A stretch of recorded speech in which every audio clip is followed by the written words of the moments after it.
the world, the world population was approximately 1/4 of a billion. 1/4 billion, 250 million is the approximate world population at the time of Christ. You can go upstairs to your library or to the next building over here and get the population statistics, Macmillan Encyclopedia, or look it up in any one you want that deals with the population issue. Most experts agree the whole world population 2,000 years ago was approximately 1/4 billion, 250 million. Then the population began to grow, especially around the 1600s when a lot of new medical advancements came on the scene and a lot of really modern science began about the 1600s. That's where there was a great, of course, revival in reading the Bible. The King James Version was translated and many versions were put into the English language or into the common people's language where people could read it for themselves. And I think that was one of the great causes of the great revival of interest in learning and knowledge. And along with that came some tremendous medical advancements and scientific advancements and technology advancements. And so people began living longer, producing more children, and children lived longer. And about 1600 is when the population began to skyrocket. 1800, there were 1 billion people in the world. In 1800, we crossed the 1 billion mark. In 1930, it crossed the 2 billion mark. 1930. Today it's up over 5 billion, but really all of the population growth has come in the last couple of hundred years. So it is very possible that the whole world's population started 4,400 years ago with 8 people. Anybody familiar with population growth rates, logarithmic extrapolation, could tell you, yes, the whole world's population, 6 billion, could have easily started only 4,000 or 5,000 years ago. Now the evolutionist interpretation of, it's a fact, we have about, I'm going to say 5.5 billion people in the world. We'll put that in the fact column. Nobody argues with that. I mean, that's not an exact number, but it's close enough. Well, how do you interpret that? The evolutionist says the population stayed at 50,000 or so for many thousands of years, several million years. There were just a few thousand people in the world, or subhumans. And then they would agree from about 1000 BC on, they would agree with the population growth curve that the creationist would give to it. These are established facts.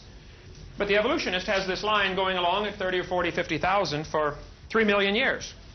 And populations simply don't grow like that.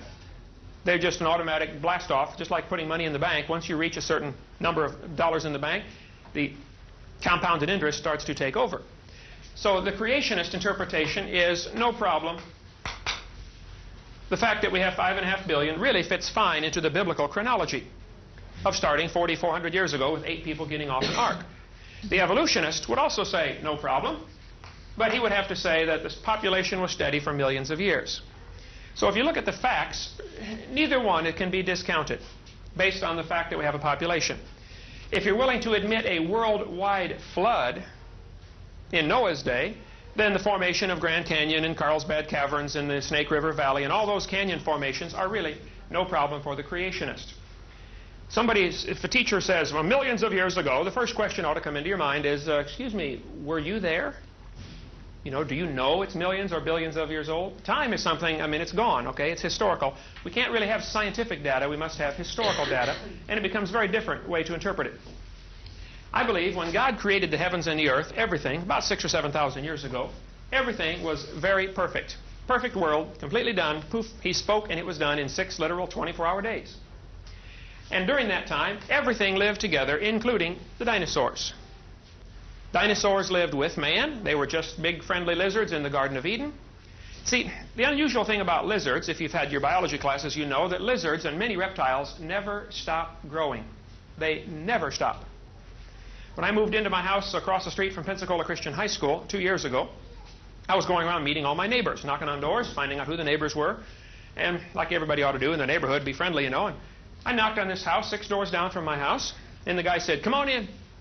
Well, I walked in, and there, crawling around loose on his kitchen floor right in front of me, was a 5-foot-long iguana. This guy raises iguanas for pet stores, 5 foot long. I stopped, held perfectly still. I said, "Does it bite?" He said, "No, we just fed it." I said, "How big's that thing going to get?" He said, "It's an iguana, man. They never stop growing." He said, "I've raised them 10 feet long before." Lizards never stop growing.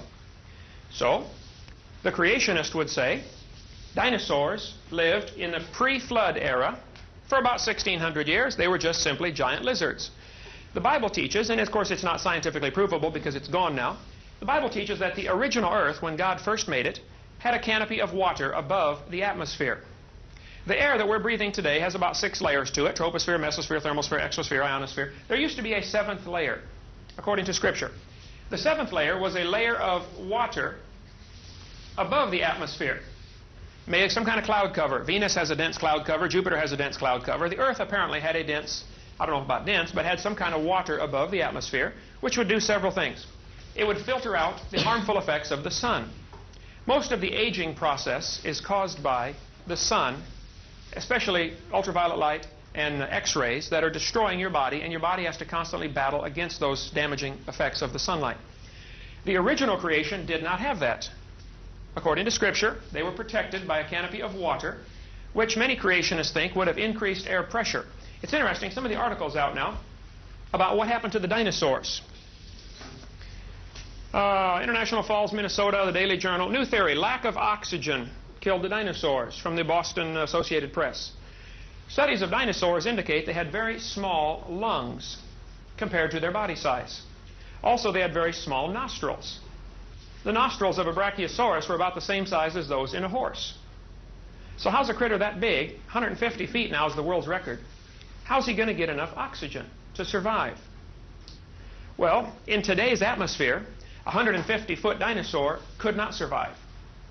He couldn't get enough oxygen to maintain body metabolism.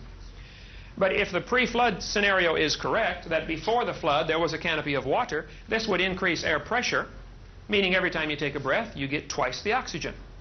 Not only that, the pre-flood world apparently had richer oxygen to begin with.